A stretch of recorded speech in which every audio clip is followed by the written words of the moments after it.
मालिनी और अनुज की शादी को 7 साल हो गए, लेकिन अभी तक कोई बच्चा नहीं हुआ था।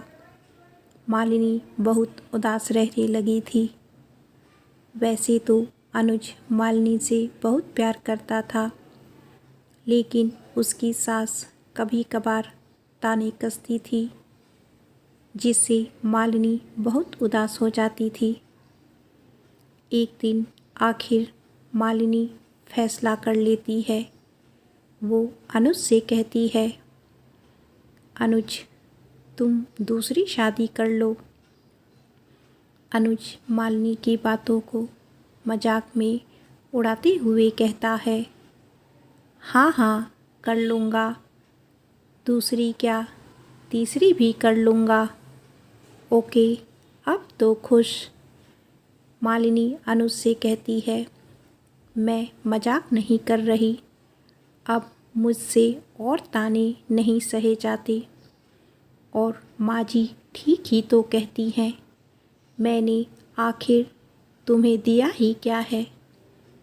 अनुज कहता है, और यही बात मैं कहूँ तो मैंने तुमको दिया ही क्या है। हो सकता है कमी मुझ में हो, तुम में नहीं। चलो कल हम डॉक्टर के पास चलते हैं और पता चल जाएगा कमी किस में है। मालिनी, याद है तुम्हें लास्ट टाइम हम डॉक्टर के पास गए थे, तभी मुझे डॉक्टर ने कहा था कि कमी तुम में नहीं मुझ में है। अनुज की माँ उन दोनों की बात सुन लेती है और मन ही मन बहुत पछताती है। माँ जी, बेटी मुझे माफ़ कर दे, मैं बहुत स्वार्थी हो गई थी। मैंने तुम्हारे दर्द को समझा ही नहीं। मालिनी कहती है, अरे माँ जी, ये आप क्या कह रही हैं। आपने जो कहा वो ठीक था।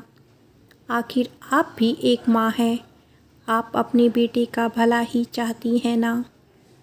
तभी अनुज भी वहाँ आ जाता है और कहता है, माँ, हमारी कोई औलाद नहीं तो क्या हम किसी अनाथ को तो गोद ले सकते हैं।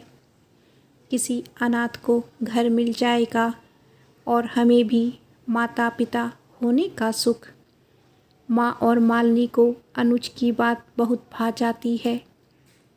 दोनों बहुत खुश हो जाती हैं और दूसरे दिन ही बच्चा गोद लेने की सोचते हैं। अनुज एक अनाथ आश्रम से बच्चे को गोद लेने के लिए बात करता है।